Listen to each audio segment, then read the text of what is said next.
nous avons tout un passé au Congo. Quand on parle du dialogue, on voit directement l'issue de la constitution d'un gouvernement d'union nationale, d'un gouvernement de, je ne sais même pas, de salut public comme ça, revêtu de noms un peu différents. Donc il y a une maladie dans ce sens-là.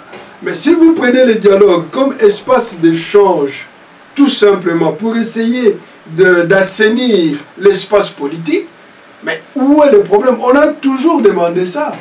C'est qu'il faut relever d'abord. Quand vous êtes au pouvoir, les autres sont dans l'opposition. Ils ne sont pas vos ennemis. Ce sont des adversaires politiques. Nous sommes tous des enfants du même pays. Malheureusement, ce qui n'a pas toujours été pris en compte dans le chef de ceux qui sont au pouvoir.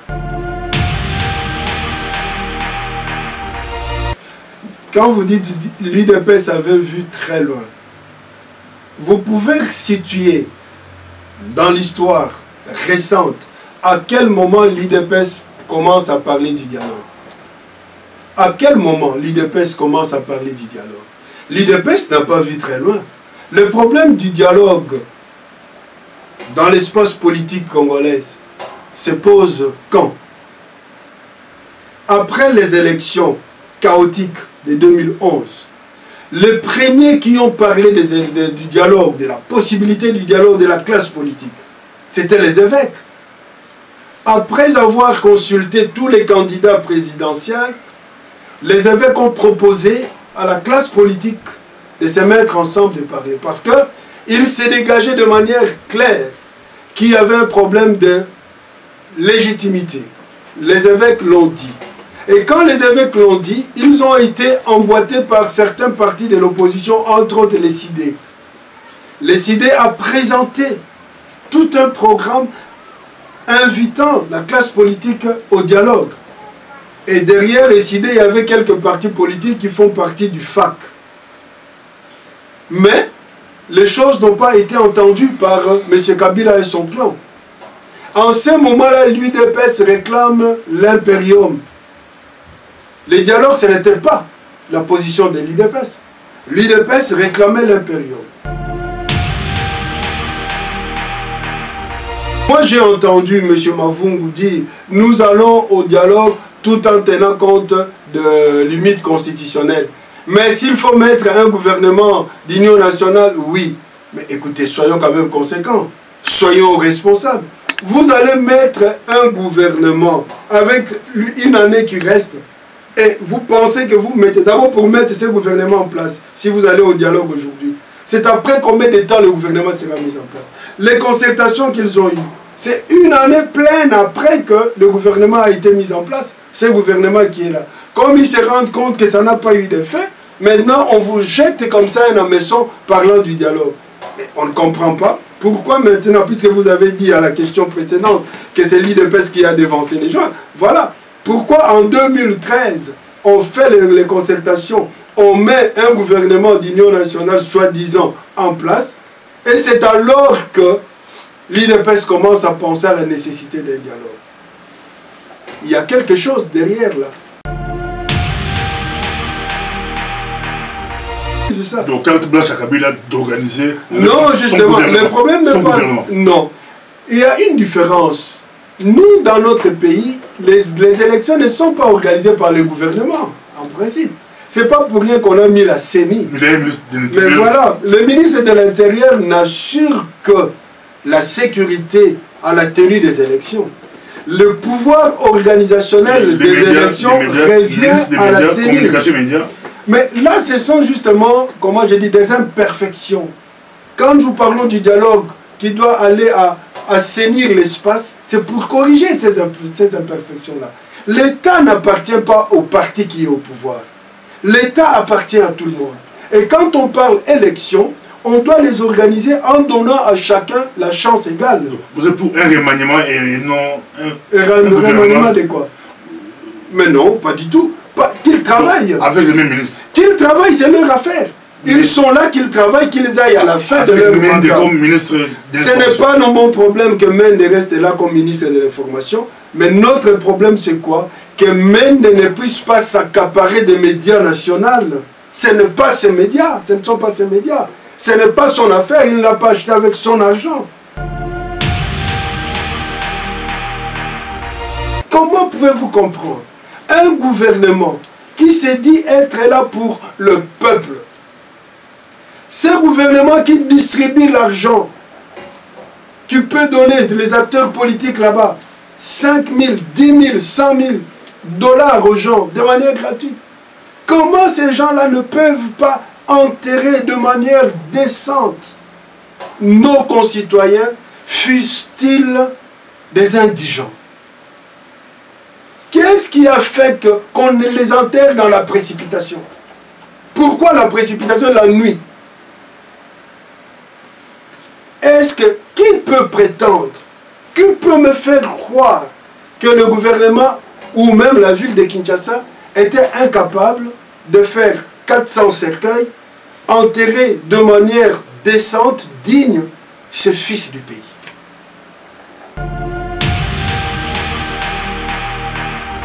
Mais pendant le bien la diaspora, peuple a besoin de pouvoir, c'est le peuple a pouvoir.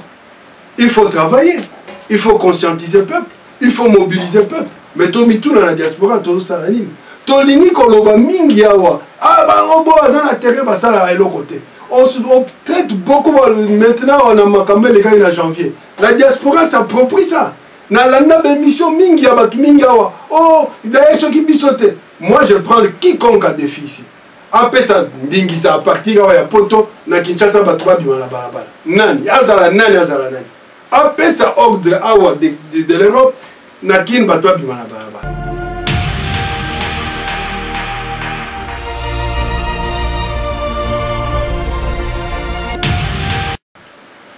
Chers téléspectateurs du micro du pasteur Bobo, partout où vous êtes à travers le monde, nous vous disons bonjour ou bonsoir, ça dépend de l'heure à laquelle vous nous regardez. Nous sommes à Bruxelles, comme promis, 2015-2016.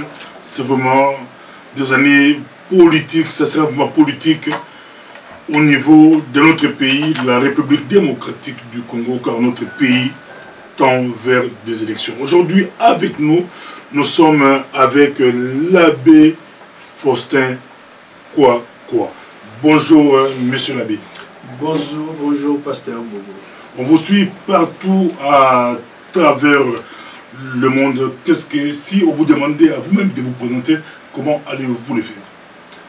Je vais me présenter, mais je me présente comme,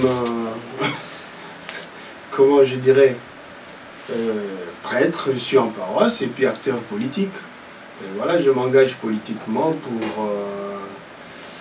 comment je dirais, pour contribuer à l'avènement d'un ordre démocratique dans notre pays, le Congo.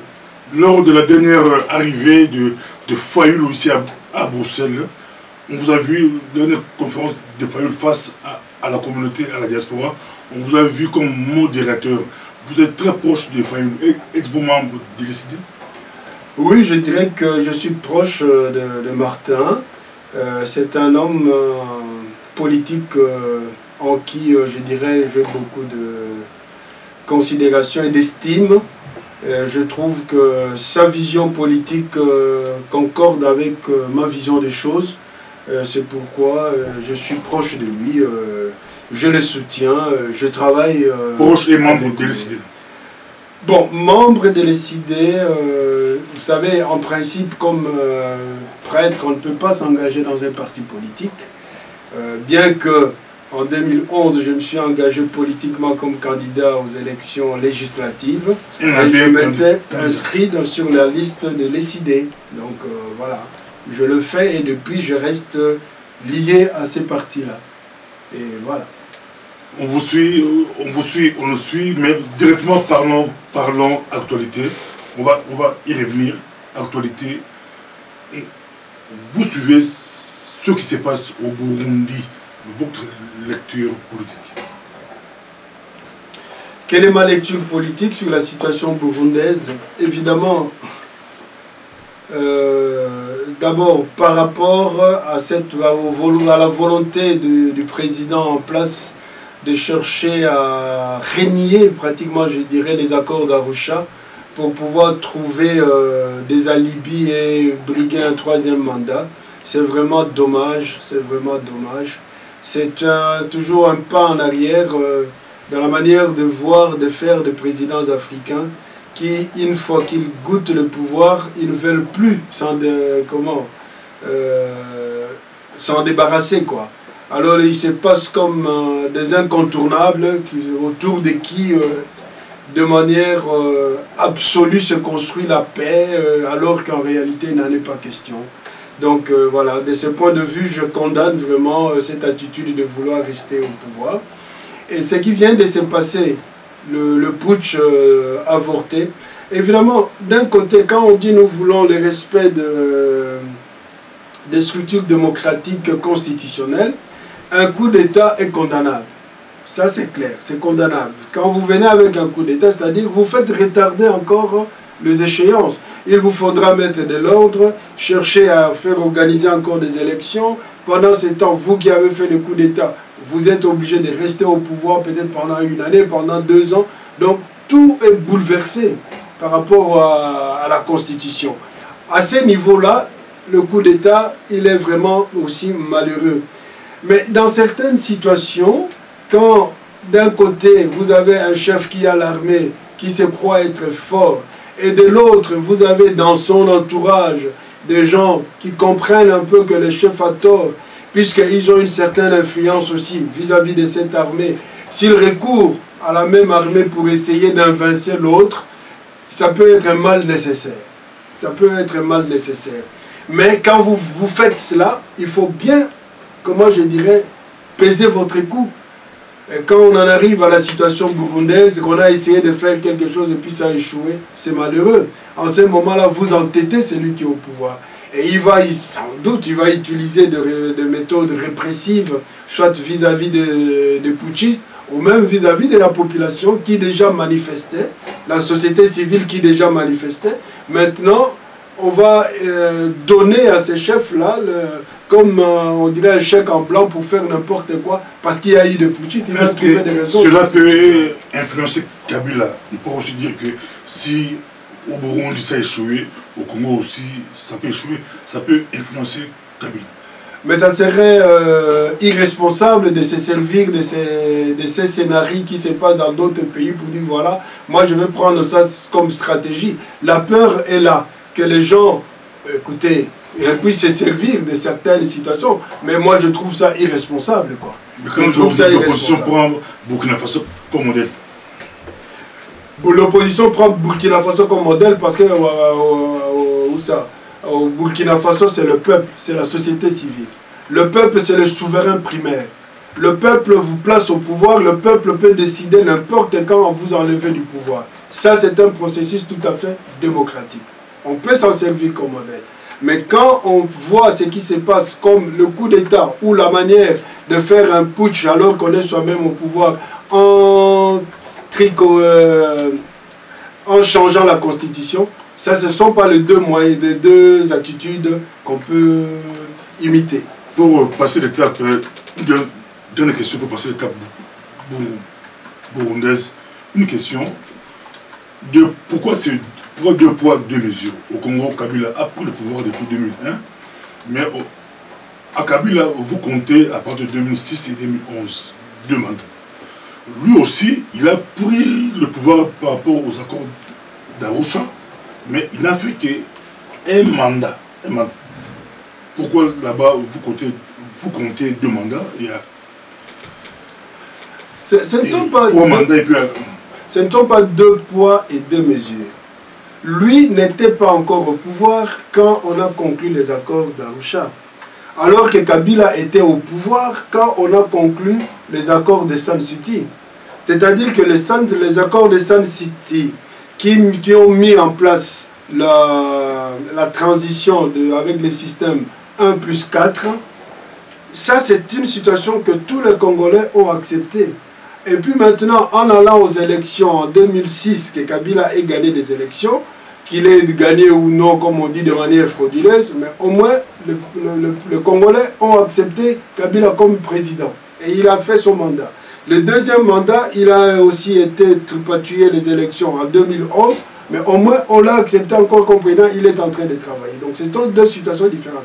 Tandis que là-bas, au Burundi, ils sont allés à Sun City pour essayer de mettre fin à la guerre. C'est de là que sortent les accords de Sun City. C'est après ces accords qu'on est allé aux élections, que lui a été élu, et puis deuxièmement, il a été élu encore. Ça signifie qu'on doit respecter les accords tels qu'ils ont été élaborés et signés en ce moment-là. Donc, venir dire que maintenant, l'ère des accords d'Arusha s'est passée, maintenant on peut changer, mais ça c'est être un peu naïf. Quand on connaît très bien la situation burundaise, même la situation rwandaise, penser qu'en 10 ans, tout ce qui a entraîné la guerre, tout ce qui a déchiré le Burundi s'est effacé, c'est être naïf, quoi. Parlons République démocratique du Congo. Il n'y a pas si longtemps, vous, au niveau des décideurs, c'était... Vous gérez que par des élections. Aujourd'hui, Kabila propose, ou Kabila accepte, envoie Kalev constituer le parti politique pour un dialogue. Directement, vous changez de position. Parlons un peu de dialogue. Mais qui a changé de position? Le CID n'a jamais changé de position. Le cap peut tourner vers les élections. Le CID n'a jamais dit autre chose que ça. Le dialogue que Kalev propose au parti de l'opposition ne signifie pas que les élections ne sont plus le cap. Ça, non, ce n'est pas ça. Le dialogue, d'après ce que j'ai lu, d'après ce que j'ai compris, lui vient poser la question aux opposants. Vous exigez un dialogue ou vous avez exigé le dialogue. Quels sont les agendas de ce dialogue-là que vous me demandez? Voilà la question qu'on leur pose. Quels sont vos désirata à propos du dialogue? C'est maintenant qu'ils viennent me poser la question. Bon, si je dois répondre à cette question, quelle est la position de l'ECD? Mais on n'a pas d'abord à penser, parce que nous avons tout un passé au Congo. Quand on parle du dialogue, on voit directement l'issue de la constitution d'un gouvernement d'union nationale, d'un gouvernement de, je ne sais même pas, de salut public comme ça, revêtu de noms un peu différents. Donc il y a une maladie dans ce sens-là. Mais si vous prenez le dialogue comme espace d'échange, tout simplement pour essayer d'assainir l'espace politique, mais où est le problème? On a toujours demandé ça. C'est qu'il faut relever d'abord. Quand vous êtes au pouvoir, les autres sont dans l'opposition. Ils ne sont pas vos ennemis. Ce sont des adversaires politiques. Nous sommes tous des enfants du même pays. Malheureusement, ce qui n'a pas toujours été pris en compte dans le chef de ceux qui sont au pouvoir. Quand on parle de ceux qui sont dans l'opposition, même dans de simples situations, toi tu es au pouvoir, moi je suis dans l'opposition, automatiquement tu m'évites parce que mon clan politique va me traiter de ceci, de cela. Mais pourquoi? Nous ne sommes pas des ennemis. Moi je pense une façon et toi tu penses une autre façon, mais nous demeurons fils et filles de ce pays-là. Ce qui signifie que le dialogue en lui-même, c'est un échange. Le dialogue, c'est comme quand ça se bat, les débats au niveau du Parlement. Ça peut aussi être pris comme un dialogue. Tel vient, il est du pouvoir, il donne un argument. Tel autre vient, il est de l'opposition, il donne un argument. Là où les gens sont censés, non pas de ne pas considérer l'argument qui vient de l'opposant, si cela contribue au bien-être de l'État, que voilà, puisqu'il est de l'opposition, cela ne vaut rien. C'est le mal chez nous. C'est le mal chez nous. Donc, en revenant au dialogue, si on prend le dialogue comme l'espace, assainir l'espace, il n'y a pas de mal. Dans ce sens-là, nous ne sommes pas revenus. Nous, d'abord, quand on a consulté les gens, le président Martin n'était pas là. Martin était aux États-Unis, donc lui, comme individu, il n'a pas été consulté par l'envoyé de M. Kabila. Mais pour pouvoir dire, si je dois dire quelle est la position de l'ECD, la position de l'ECD est claire. La position de l'ECD, ça a été déjà traduit dans plusieurs de prises de position qui ont rassemblé tous les partis de l'opposition, dans la lettre qu'on a déposée à la CENI, dans la lettre qu'on a adressée à Malou Malou, ainsi de suite. Si on peut parler, c'est pour essayer d'assainir l'espace politique, c'est-à-dire traiter le problème des élections. En quel sens? Le fichier électoral doit être transparent, on doit avoir accès à ce fichier électoral. L'enrôlement des jeunes qui ont atteint 18 ans en 2011 et maintenant ils ont 23 ans, pourquoi ne doivent-ils pas voter? Le problème du calendrier électoral, on a vu que ce calendrier électoral surchargé à dessein a des prétentions en fait de faire glisser le président Kabila, parce que pour tout homme sensé, quand vous regardez ce calendrier avec le budget qu'il implique, on ne saura pas organiser toutes ces élections-là. Donc c'est un problème à régler. Et la sécurité, les services de sécurité, l'armée, la police doivent devenir républicaines et non pas attachées à un individu. Si on nous dit, parlons là-dessus, que les problèmes soient réglés dans ce sens-là, il n'y a pas de problème. Mais reconnaissez-vous que l'UDPS avait de l'avance par rapport à l'opposition, à toute l'opposition parlementaire? L'UDPS avait vu très loin qu'il fallait passer par un dialogue pour régler la crise congolaise. Pendant que vous criez élection, eux c'était dialogue. Quand vous dites l'UDPS avait vu très loin, vous pouvez situer dans l'histoire récente à quel moment l'UDPS commence à parler du dialogue. À quel moment l'UDPS commence à parler du dialogue? L'UDPS n'a pas vu très loin. Le problème du dialogue dans l'espace politique congolais se pose quand? Après les élections chaotiques de 2011, les premiers qui ont parlé du dialogue, de la possibilité du dialogue de la classe politique, c'était les évêques. Après avoir consulté tous les candidats présidentiels, les évêques ont proposé à la classe politique de se mettre ensemble et parler. Parce qu'il s'est dégagé de manière claire qu'il y avait un problème de légitimité. Les évêques l'ont dit. Et quand les évêques l'ont dit, ils ont été emboîtés par certains partis de l'opposition, entre autres les CID. Les CID a présenté tout un programme invitant la classe politique au dialogue. Et derrière les CID, il y avait quelques partis politiques qui font partie du FAC. Mais les choses n'ont pas été entendues par M. Kabila et son clan. En ce moment-là, l'UDPS réclame l'impérium. Les dialogues, ce n'était pas la position de l'UDPS. L'UDPS réclamait l'impérium. Quelque temps après, survient la situation de M23, la guerre à l'Est. Et cette guerre-là commençait à sévir. On a été plusieurs fois en dialogue avec les rebelles, organisés par l'ONU. C'est à Nairobi que l'ONU exige au M23 de pouvoir se retirer, et tout en exigeant au M23 de se retirer, demande au gouvernement congolais d'organiser un dialogue avec toutes les couches politiques du pays. Au niveau de Nairobi, Addis Abeba ou Nairobi, j'ai encore quelques confusions, le gouvernement congolais accepte. Et le M23 sort de cette réunion donnant l'impression qu'elle lui aussi acceptait, mais il continue la guerre.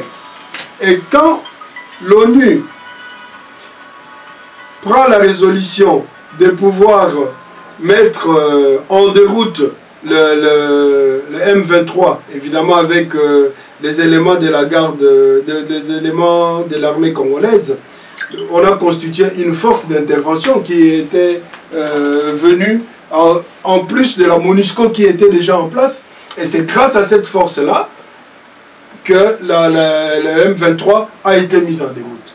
Voyant cela, M. Kabila, qui, au lieu d'appliquer le dialogue tel que l'ONU l'avait demandé, commençait à parler de concertation.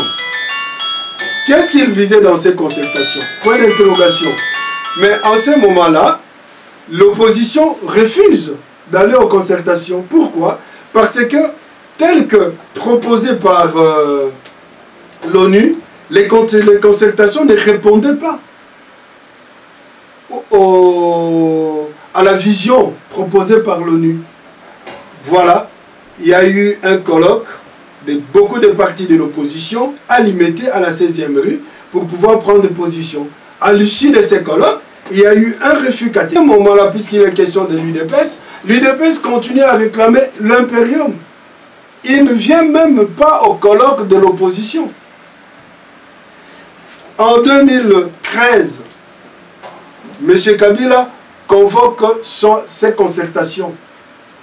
C'est M. Kembo Adondo qui s'est dit opposant, qui vient alors que son parti et ceux qui lui sont attachés ont participé au colloque de la 16e rue qui a pris pour option « nous n'allons pas aux concertations comme M. Kabila les demande ».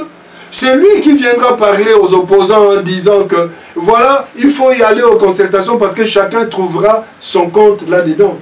Voyez, ça c'est l'immaturité politique du Congolais. Dès qu'on parle de chacun trouvera sa part de gâteau, on y va. Monsieur l'abbé, parler du dialogue aujourd'hui, le timing aujourd'hui, ce n'est pas pour paraphraser monsieur Martin Fayulu qui aime le répéter.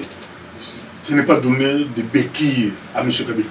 Mais bien sûr, aujourd'hui, par rapport au timing, c'est donner la possibilité à M.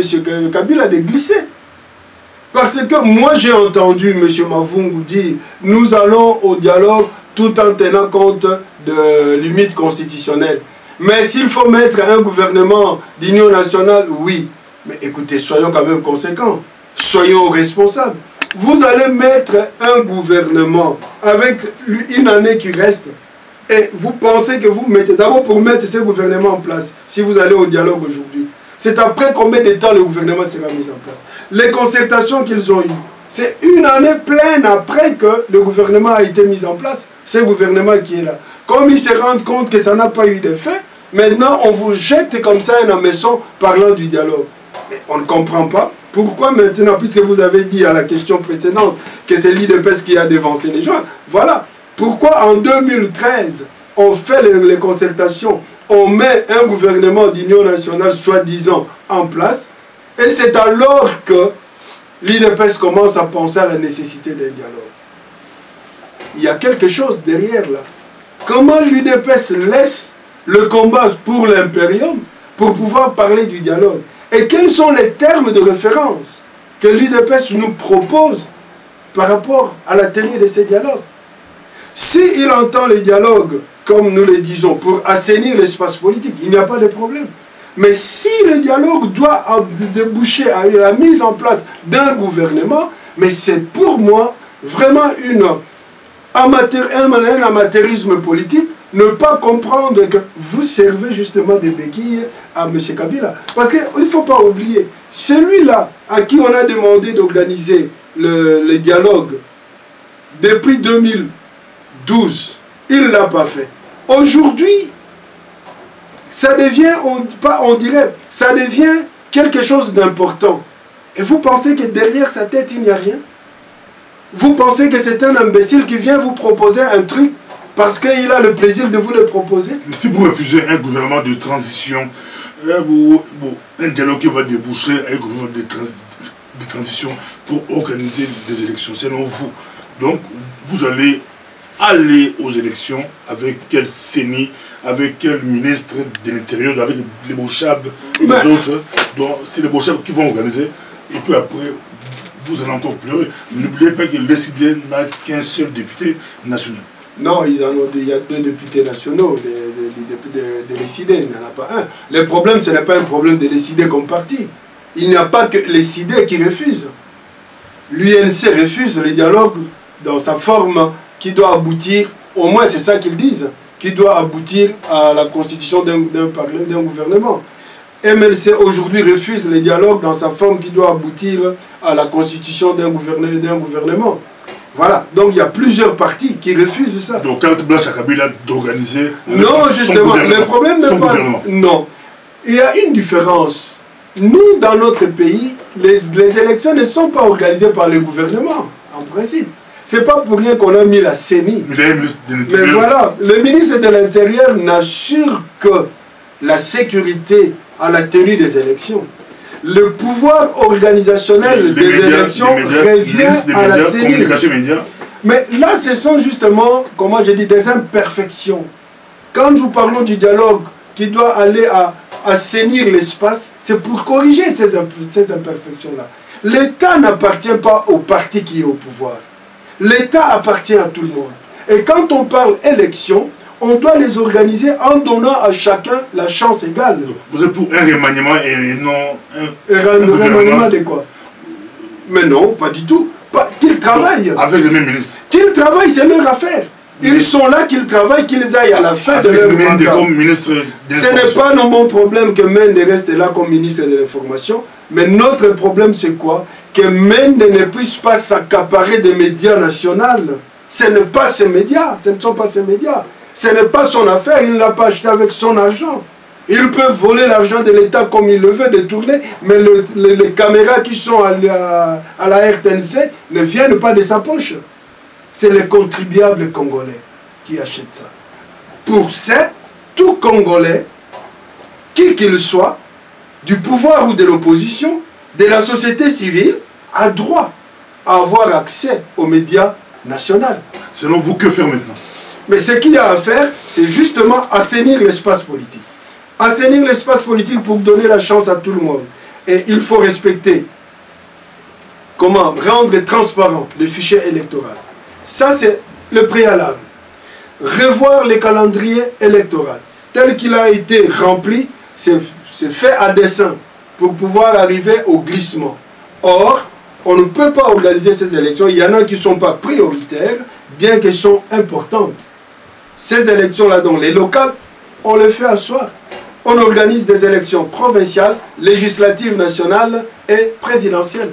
Comme ça, on reste dans les timings constitutionnels. Il y a quelque chose qu'on oublie. C'est que nous appelons les turpitudes. Les turpitudes. Qu'est-ce qu'on appelle les turpitudes? Les turpitudes, ce sont les incohérences, les malfaçons dans l'exercice du pouvoir. Quand tu dois faire quelque chose comme il se doit, tu ne le fais pas. Tu fais des gaffes. Et puis après, tu vas courir derrière pour dire aux autres, non, venez, nous allons faire ceci. Mais quand le temps était là où tu devais le faire, tu ne l'as pas fait. Alors, cette turpitude-là de ceux qui sont au pouvoir, ils n'ont pas à l'imputer aux autres. Ils doivent assumer leurs responsabilités. Parce que c'est depuis longtemps, quand on leur dit, cette façon de faire, ça ne va pas pour construire l'État. Voyons le chemin que nous devons prendre. Mais comme on veut toujours rester au pouvoir, alors, le pouvoir pour le pouvoir, on craint de n'importe quoi pour barrer que l'appareil de l'État puisse bien fonctionner. Et à la fin, on fait croire aux gens qu'on a de bonnes volontés pour pouvoir rassembler les gens. Et comme ça, du jour au lendemain, on devient mobilisateur. Mais non, ce n'est pas ça. Ce qu'on exige, c'est comme je viens de le dire, en plus de ce que je parlais ici sur le fichier électoral, la loi, les calendriers électoraux, l'enrôlement des jeunes. La loi, la Constitution demande que pour les élections, tout Congolais qui a atteint 18 ans a droit de voter. Aujourd'hui, pourquoi vous allez dire à ces jeunes gens-là qui ont 18, 19, 20, 21, 22 ans, non, vous ne pouvez pas voter. Au nom de quoi? Alors qu'ils sont presque 7 millions. Pourquoi les leur refuser? C'est leur droit. Ce sont des citoyens. Ils exercent à travers le vote leur devoir civique. Et si on parlait fausse commune du Maloukou, maintenant, vous l'avez oublié. Mais on n'a pas oublié. Justement, en faisant sortir cette histoire du dialogue, on a voulu justement tromper les gens, les distraire pour mettre un peu, entre parenthèses, la question relative aux fausses communes. C'est malheureux. Moi, j'étais à Kinshasa quand cette affaire battait le plein. J'ai dit ceci, si le gouvernement dit, nous ne sommes pas, comment, ceux qui sont ces gens qu'on a enterrés là-bas, ce ne sont pas ceux qui ont manifesté à la date du 19, 20, 22, 23 janvier et des gens qu'on a arrêtés. Mais revenons quand même au sens humain. Revenons au sens du respect de la vie humaine du point de vue de nos coutumes. Comment pouvez-vous comprendre un gouvernement qui se dit être là pour le peuple, ce gouvernement qui distribue l'argent, qui peut donner les acteurs politiques là-bas 5 000, 10 000, 100 000 $ aux gens de manière gratuite? Comment ces gens-là ne peuvent pas enterrer de manière décente nos concitoyens fussent-ils des indigents? Qu'est-ce qui a fait qu'on les enterre dans la précipitation? Pourquoi la précipitation la nuit? Est-ce que, qui peut prétendre, qui peut me faire croire que le gouvernement ou même la ville de Kinshasa était incapable de faire 400 cercueils, enterrer de manière décente, digne, ces fils du pays? Donc, qu'on le veuille ou non, de ce point de vue-là, il y a déjà un manquement très très grave. Mais si ça s'est fait comme ça s'est fait là, il y a anguille sous roche. Il y a des choses qu'on ne voulait pas que les gens sachent. Donc, s'ils n'ont rien à se reprocher, il faut exhumer. On demande qu'on exhume ces corps-là. Pourquoi on refuse? Il y a quelque chose qu'on cache. Donc pour moi, les associations des droits humains ne doivent pas oublier ces problèmes. L'opposition encore moins. On doit continuer à parler de ces problèmes. Il faut que la vérité et la justice soient faites. Merci beaucoup. Nous sommes presque à la fin. Mais une dernière question, ça peut être en lingala si vous le voulez bien. Si c'est possible. Mais pourquoi pas? En lingala, tout le monde qui le rapport entre vous, les prêtres et l'Église catholique. On le dit en 2011, vous avez candidat, mais l'Église catholique a persécuté et Tumbu, a tchaké au moins Libanda pour le temps de Mogoboye. Mais tout le monde peut Abbé Malumalo en 2006. L'Église catholique peut Boye qui n'engora, mais à Kendega Lanko, suspendre qui Azara Tilelo, Azongi Sous. Est-ce qu'il y a Abbé quoi, au Roson, l'Église catholique, au Roson, en 2016, comme Malumalo, à Sazongi? Mais non, il ne faut pas. La suspension, ça va être Libanda. Va suspendre pour exercer, mais aux âmes au Christ.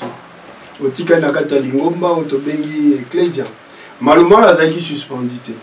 Maluma lo, asai musale tina suka. Donc, il y a un eza, loko moko batu, souvent baye bakate. Eza question mibeko, il y a ecclésia, mingi pesa na buku, il y a ecclésia, tobengi droit canon. Droit canon, ezali, kopesa lolenge oyo, l'ecclésia esengeli ekambama. Nzoka na kati ya droit canon tozana mibeko etaleli balobi église universelle na mibeko etaleli église particulière. Na église particulière auto benga na diocèse. Mokonzi na église particulière ezali épiscopo ya diocèse na diocèse. Bien que église particulière esangani na oba bengi conférence nationale ya bevêque na mutu na ngo bozali na épiscopo mokonzi ya président ya conférence épiscopale. Mais conférence épiscopale eleki épiscopoté na ndenge asengeli kotambisa diocèse na ye na kati ya diocèse na ye. Conférence épiscopale ekoki kozwa mitindo. Mais évêque ya diocèse soki amonique en âme et conscience na ndenge afandi na diocèse na eloko boya koki kosala yango ou bien koki kosala yango te, ce n'est pas la conférence épiscopale obligée yango. C'est-à-dire, pour la maïmataleli engagement politique. Canoniquement, Ezali défendu de manière stricte que Bassangot ou bien Ecclésia a s'engagé dans la politique. Vous avez canon 285, na canon 287, paragraphe 2. Canon 287 et 85 est disposition générale. Évidemment, qui dépend de l'histoire. Pour la mboka autofandi na poto. Église oboto bengi église. Ezala ki na bayangeli nango oto benga bepiscopo. Ceux qui ont na Bruxelles, OK na Liège. Yamboto kota na Liège. Au moins na pancarte oyo ezo annoncé Liège. Na éviter ceux qui se otanga na pancarte na bakomani.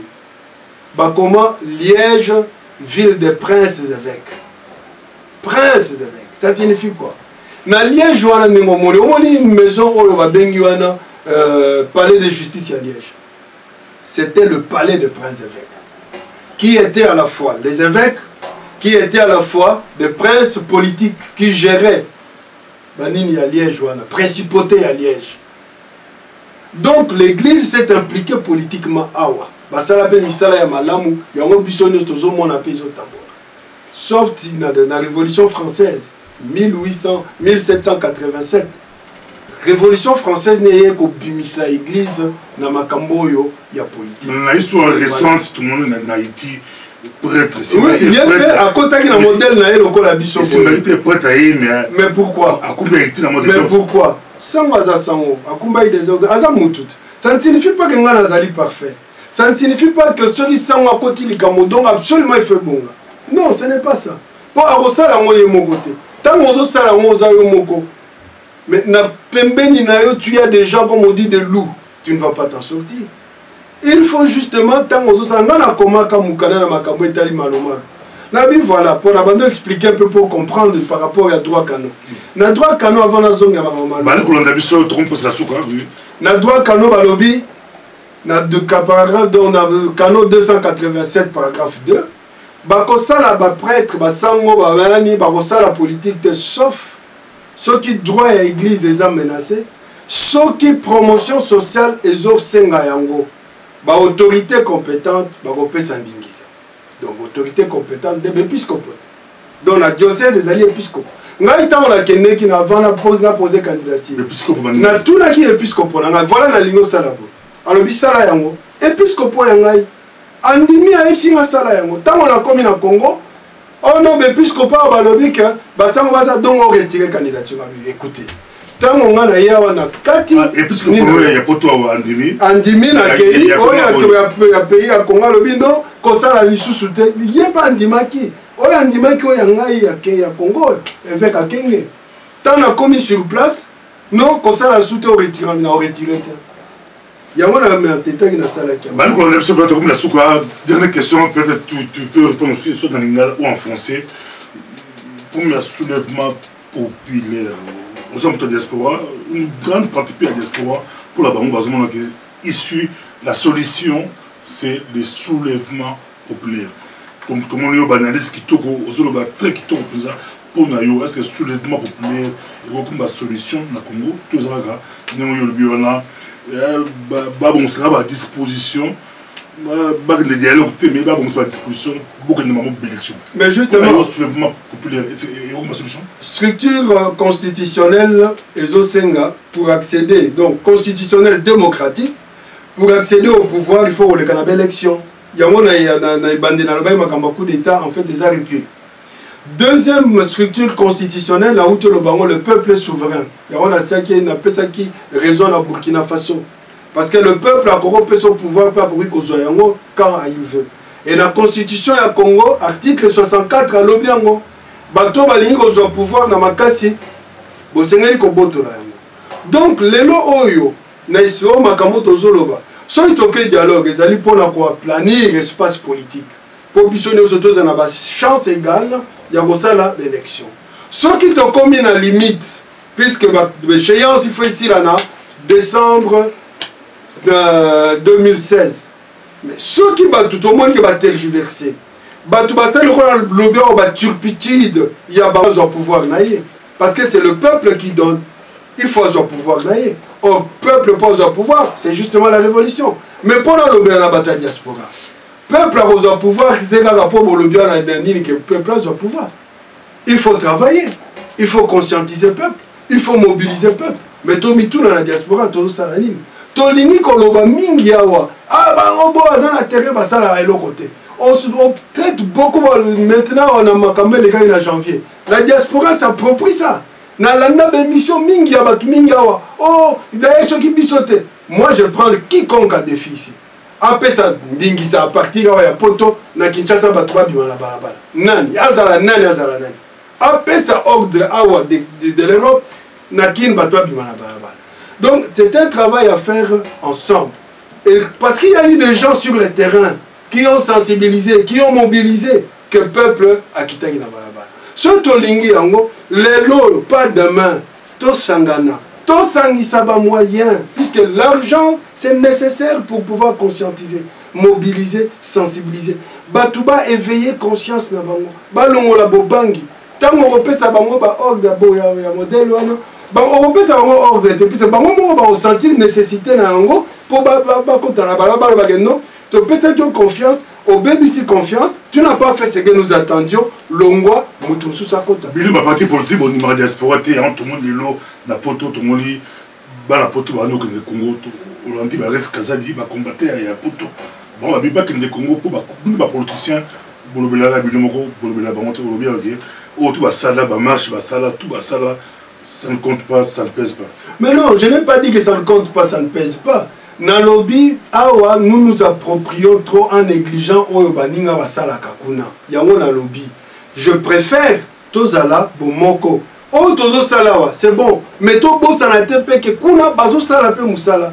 Surtout dans Makambo Etali, Totikali na situation ana, ko tcha peuple na balabala. Yango na lobby, nani a kopé sandingisa. Même ici, en Belgique, Toza combien de Congolais? Tant que manifestation, combien va Bimaka? Moi, je viens de temps en temps. Il y a combien? Quelques compatriotes, c'est ça bonne chose. Bon, retour, les gens rentrent dans leur propre pays. Moi, je n'ai pas à émettre jugement. Ça dépend si comme Moutazo sont dans la modèle ligne. Pour ceux qui ont allé à Poto, à Ozoloba, Ozoganga, contre le pouvoir en place. Lobby Ozongi, comment soutenir ma pouvoir en place, c'est malheureux. C'est ridicule. Donc, moi, je ne juge personne. Moutoua Bozonga soit lobby Kazozonga. Mais c'est bien, il ne faut pas avoir peur. Il faut aller au Congo. Il faut travailler. Mais Ozonga, pourquoi?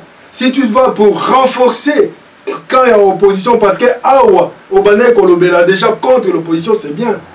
Mais il ne faut pas être versatile. Comme Tozomo Nabatoupo, Mbongo, Bazo Teka pour Mboka Nabiso.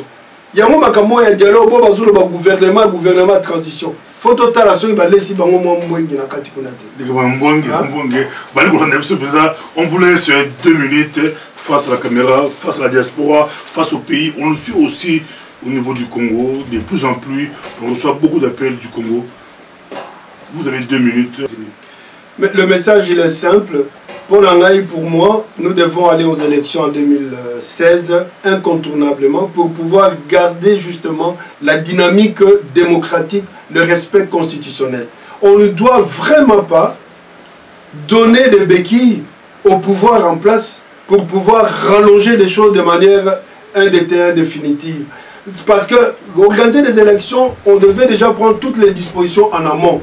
Aujourd'hui, si on ne le fait pas, c'est leur affaire. On n'aura qu'à demander au peuple souverain de reprendre le pouvoir et de le donner à qui il voudra. Alors maintenant, pour en arriver là, il faudrait que tout Congolais puisse sentir la nécessité de se mettre ensemble, de travailler ensemble, parce que c'est une occasion, je dirais moi, l'unique qu'on peut nous offrir aujourd'hui. Il faut voir ça dans le contexte du changement mondial. Si on rate cette occasion, nous serons la risée. Comment est-ce que les autres manifestent? Au Burundi, ils manifestent, ils continuent à manifester. Au Burkina Faso, ils l'ont fait. Le printemps arabe. Et nous, si on le rate, c'est là que nous nous laissions amadouer ou écraser par un individu. Alors nous serons le peuple le plus idiot du monde. Alors, sommes-nous vraiment prêts à accepter ces humiliations-là? Sommes-nous vraiment prêts à dire que nous, Congolais, nous ne valons rien? Moi, je crois aux Congolais. Et je pense que nous sommes capables de quelque chose. C'est maintenant. Il ne faut pas qu'on puisse nous distraire avec des choses qu'on demandait il y a 4 ans, qui devaient mettre le pays sur les rails. On ne l'a pas fait. Et aujourd'hui, on revient là-dessus comme si c'était une nécessité, comme si c'était vraiment la solution de tout. La solution, ce sont les élections bien organisées, qu'elles soient transparentes, en revoyant le fichier électoral, en enrôlant les jeunes, en remettant les calendriers vraiment objectifs et consensuels en place, en faisant de l'armée, de la police et des services de sécurité des instruments républicains pour le bien de tous et non pas sur les individus. Parce que chez nous, la grande confusion, ce sont les intérêts individuels et partisans par rapport aux intérêts de l'État. L'État congolais aujourd'hui n'existe pas. Parce que ce qui doit construire l'État congolais, ce qu'on appelle les prérogatives régaliennes de l'État n'existent pas. Pourquoi? Parce que l'administration, la police, l'armée sont au service d'un individu. Mais s'ils étaient au service de l'État, les choses aujourd'hui seraient autrement. Et nous devons retrouver ces structures-là. Les pays qui existent, qui sont forts, ce sont les pays qui ont fait de ces instruments-là régaliens, voilà, ce qui encadre l'État. Et nous ne pouvons pas faire, exception. C'est ça notre visée. Et moi, je demande au peuple congolais d'être vigilant et d'aller dans ce sens-là. Merci beaucoup. Là, c'est Romy Nasuka. Au niveau du micro du pasteur Bondi, diversité avec idée, diversité avec opinion, choc avec idée, et bim ça la lumière, il y a vérité. toujours les Singololo, tous en AB, quoi, Bolandi et Pinza, Aza beaucoup plus proche à SID et Martin Fayoulou. Merci beaucoup. Merci, Pasteur Bobo. Merci surtout pour l'invitation, Nabino. Je suis enchanté. Et j'espère que votre propos là et vous rencontrez certaines visions moussous qui vont dans ce sens-là. Et pourquoi pas être contredit par d'autres aussi qui pensent autrement. Mais pourvu que tout cela puisse concourir dans Rotongambo, Kanabiso, Boebo. Merci. Bata États-Unis, bata France, bata Belgique, bata Autriche, bata mokili mobimba bolanda kamika Pasteur Bobo za kitoko. Ngape na uti penda Autriche ko nazo kende nazo zonga Autriche. Kaka pona micro Pasteur Bobo. Micro Pasteur Bobo. Oye, eza elengi sukali.